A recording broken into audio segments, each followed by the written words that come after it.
Salut, c'est Caroline, j'espère que tu vas bien. Je suis très content de te retrouver aujourd'hui dans cette toute nouvelle vidéo pour t'expliquer comment débuter dans l'immobilier avec un petit budget.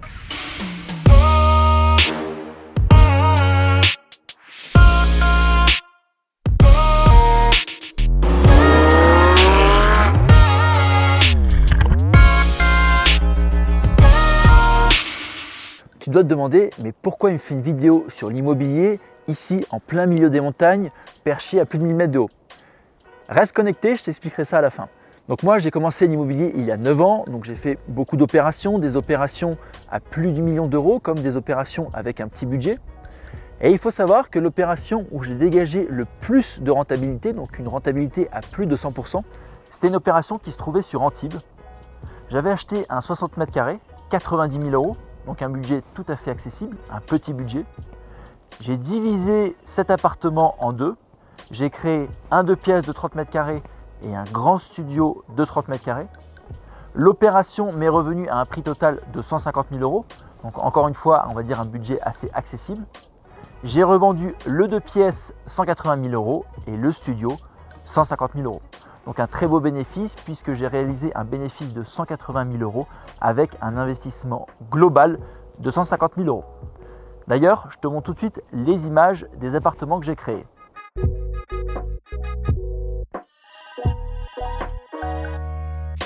Pour te lancer dans l'immobilier avec un petit budget, je dirais que tu as deux solutions.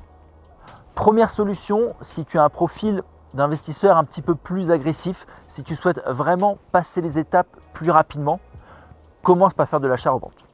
Pourquoi? Prenons l'exemple, disons que tu as un budget de 80 000 euros. 80 000 euros, ça reste un petit budget, c'est un budget accessible. Si tu te lances dans un investissement locatif avec 80 000 euros, même si tu trouves une très belle rentabilité, prenons l'exemple d'avoir une rentabilité à 10%, donc ça te fait 8 000 euros par an. Seulement si tu enlèves les mensualités de crédit, il ne te restera plus grand chose à la fin de l'année. Donc certes, ce n'est pas une mauvaise chose, mais si tu veux vraiment passer un cap plus rapidement, moi je te conseille l'achat-revente. Pourquoi? Puisqu'avec 80 000 euros de budget, si tu fais une opération d'achat-revente, on va dire viable, tu dégages 20% de bénéfices, ça te fait à la fin de l'année 16 000 euros. Année 2, tu vas pouvoir investir 100 000 euros. À la fin d'année, tu vas gagner cette fois-ci 20 000 euros. Année 3, tu vas pouvoir investir 120 000 euros. Tu vas pouvoir, encore une fois, si tu dégages un bénéfice de minimum 20%, si tu dégages une rentabilité de 20%, dégager 24 000 euros. Donc, en l'espace de 3 ans, tu vas réussir à capitaliser 60 000 euros grâce à l'achat-revente. Si tu fais de l'investissement locatif, certes, ça va te permettre de mettre un pied dans l'immobilier, mais tu ne réussiras pas aussi facilement à te dégager une grosse somme d'argent. Alors après, ça n'empêche pas, si tu préfères commencer par l'investissement locatif, de te faire une première année un petit immeuble de rapport ou un appartement, une deuxième année, tu refais la même opération, troisième année, tu continues, et puis par la suite, une fois que tu as plus d'expérience, une fois que tu as gagné la crédibilité de la banque, et bien cette fois-ci, pourquoi pas te lancer dans des opérations d'achat-revente. Pour commencer dans l'immobilier avec des petits budgets, sache qu'il n'y a pas forcément que les appartements que tu peux acheter. Par exemple, j'ai acheté un garage, 50 000 euros, que j'ai transformé en habitation. J'en ai créé un 2 pièces.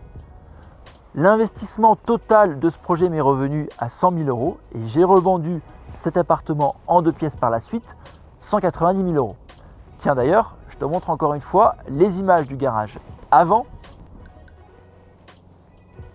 et après. Je sais qu'il y a aussi beaucoup d'investisseurs qui achètent des parkings, que ce soit des parkings ouverts ou des parkings fermés, et qui font avec de la location ou même de la revente en dégageant un bénéfice. Alors en toute sincérité, je n'ai jamais acheté de parking et je ne vais pas t'en parler dans cette vidéo parce que je ne maîtrise pas du tout le sujet. Pourquoi on fait cette vidéo ici à la montagne? Eh bien parce qu'on se trouve dans la station d'Oron. Oron, une station ski qui est à 1h30 de Nice, et c'est ici que j'ai réalisé mon plus petit investissement immobilier. Un studio de 17 mètres carrés que j'ai totalement rénové. Donc c'est un studio que j'ai acheté 40 000 euros.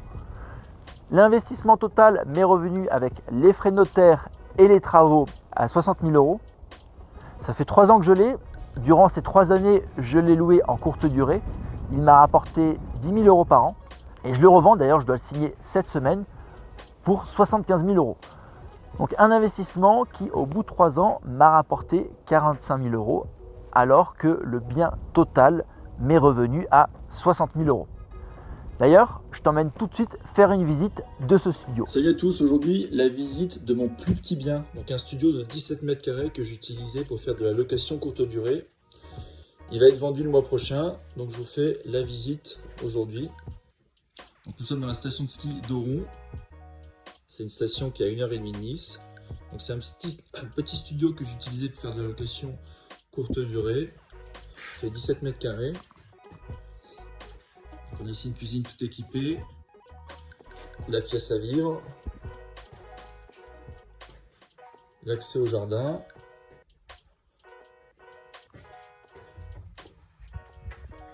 la toute petite salle de bain, sèche-serviette, WC, la vasque, la douche. C'est un studio qui m'est revenu à 60 000 € et qui m'a rapporté environ 18% de rentabilité brute. Donc tu vois, tu n'as pas forcément de commencer avec un énorme budget dans l'immobilier si tu veux déjà réaliser des belles opérations.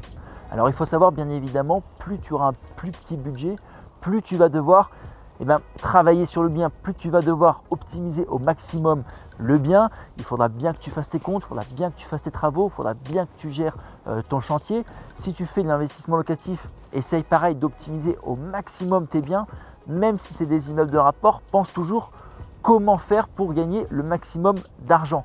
Pense aussi à la colocation. Bref, vraiment à toi d'être créatif pour réussir à gagner le maximum d'argent sur ton investissement immobilier. Évidemment, par la suite, plus tu vas avoir du budget, plus ce sera facile, plus tu vas avoir d'opérations à réaliser, plus tu vas pouvoir avoir le choix dans toutes tes optimisations. Au début, si tu achètes un studio, mis à part le rénover et le transformer en 2 pièces, tu ne peux pas faire grand-chose. Quand tu vas avoir du budget, là, bien évidemment, tu vas pouvoir faire de la division de l'eau, tu vas pouvoir faire de la surélévation, de la construction, tu auras beaucoup plus de choix et tu vas réussir à dégager beaucoup plus de rentabilité. Donc, ce n'est pas parce que tu as un petit budget dans l'immobilier que tu ne peux pas réussir, que tu ne peux pas arriver à tes objectifs rapidement. Voilà, à toi de bien travailler, à toi de bien te former, à toi de prendre le temps de faire des bonnes recherches, de choisir une ville rentable et de vraiment réussir à optimiser au maximum ton bien pour en dégager le plus de bénéfices possible. D'ailleurs, je t'ai préparé une série de 5 vidéos qui va t'expliquer exactement comment faire pour acheter et revendre un bien immobilier plus cher. Pour ça, tu as simplement à cliquer sur le lien ci-dessous et tu recevras sur ta boîte mail gratuitement cette série de vidéos.